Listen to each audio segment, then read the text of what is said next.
करोड़ से ज़्यादा की बिकवाली है, लेकिन बैंकिंग्स में हमने बहुत अच्छा आउट परफॉर्मेंस देखा है। जो नंबर्स आने वाले हैं इस हफ्ते बैंकिंग के, वो भी क्रूशियल हैं बाजार के लिए।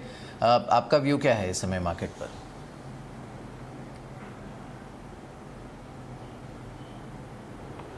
भैया, जैसा हम अंग्रेजी में कहते हैं ना, glass half full glass half empty, but I would say जी हाँ, भले आधा खाली हो भले आधा भरा हो, मगर ग्लास अभी टूटा नहीं है। तो जो बुल मार्केट की हम बात कर रहे थे, बुल मार्केट अभी इंटैक्ट है एकदम। ये थीसिस तो हमें चेंज एकदम भी नहीं करनी चाहिए। The best of the bull market is not behind us, the best of the economy is not behind us, the best of the earnings recovery is also not behind us. So जो ingredients हैं bull market के वह इस समय intact हैं। अगर आप share बाज़ार को डिवाइड करें 2 या 3 पार्ट्स में, तो अब मार्केट एक डिसजॉइंटेड सा हो चुका है। बैंक्स में आप देखिए, बैंक निफ्टी कल 40,000 के ऊपर गया है। ICICI बैंक में 10% से ज़बरदस्त उछाल आया था। तो जाहिर है, जब इतना बड़ा बैंकिंग स्टॉक अगर 10% का मूव दिखाता है तो मार्केट में जान ज़रूर है और बैंक्स में जान ज़रूर है।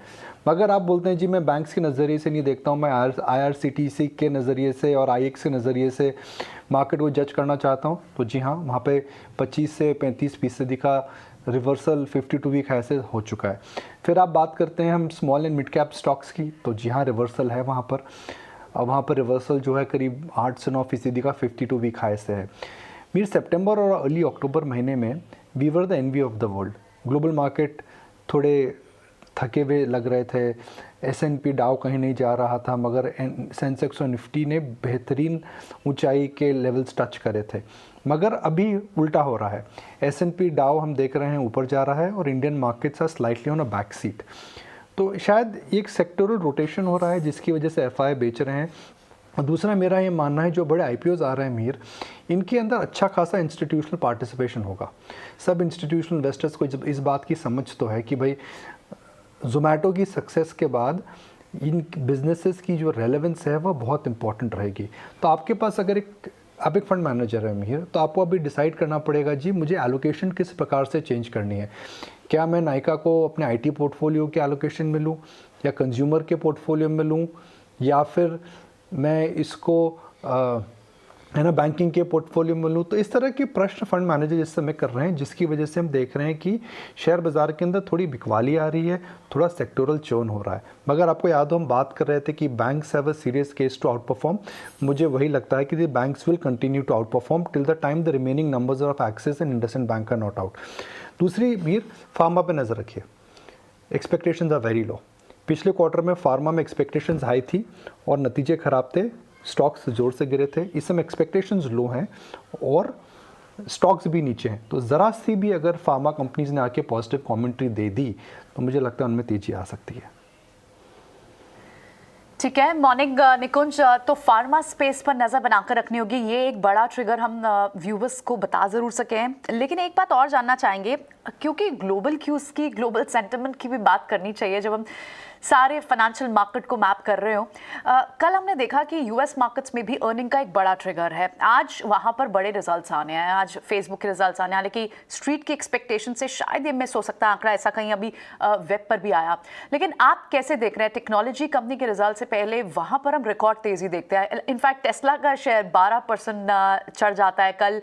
वहाँ एलन मस्क एक ही दिन में आई थिंक उनकी नेटवर्थ एक बड़े माइलस्टोन पे पहुंच गई है। इसके क्या मायने हैं?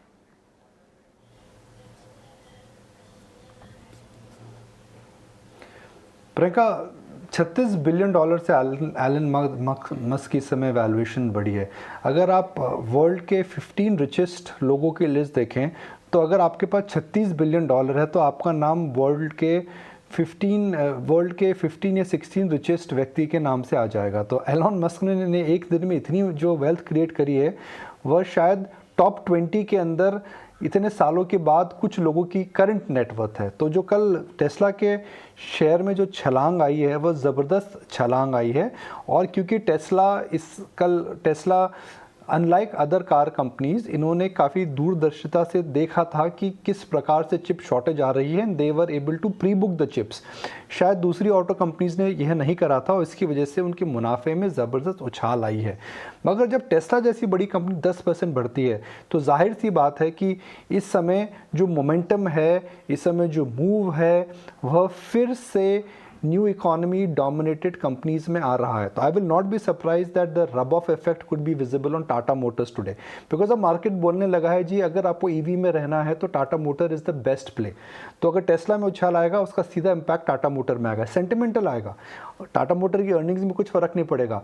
टाटा मोटर का ईवी बिजनेस अभी भी बहुत छोटा बिजनेस है, वो 1000 गाड़ी महीने की बेच रहे हैं जो कि अभी 1% ऑफ द टोटल रेवेन्यू भी नहीं है। मगर सेंटिमेंटली हो सकता है कि the entire EV space, battery space, उनके अंदर कुछ एक्शन देखने को मिल सकता है। जहाँ तक आपने बात करी कि ग्लोबल मार्केट को देख करके क्या हमें भारत मार्केट का नज़रिया बनाना चाहिए, देखिए लॉन्ग टर्म में ये इम्पैक्ट ज़रूर करता है, मगर शॉर्ट टर्म में इसका इस समय हम देख रहे हैं इतना लिंकेज नहीं है। We are no longer connected at the hip, जो हम अंग्रेजी में बोलते हैं। सितंबर में यूएस मार्केट, सितंबर अक्टूबर के अर्ली मंथ्स में, सितंबर अक्टूबर में हमने देखा था कि US markets were flat to down, we went up. Last couple of days US markets are back but Indian markets are going down. तो डे टू डे कोरिलेशन जो काफ़ी ज़्यादा होता था, इस समय मुझे लग रहा है कि इतना इफेक्टिव नहीं है।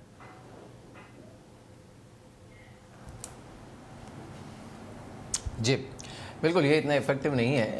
लेकिन निकुंज, प्राइमरी मार्केट की आपने जो बात की उस पर थोड़ा बात कर लेते हैं।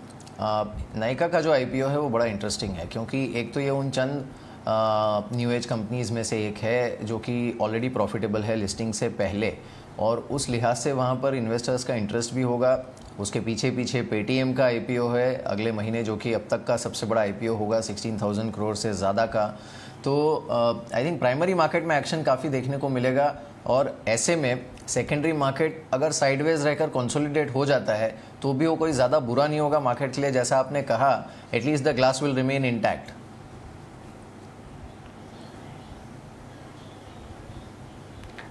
मीर,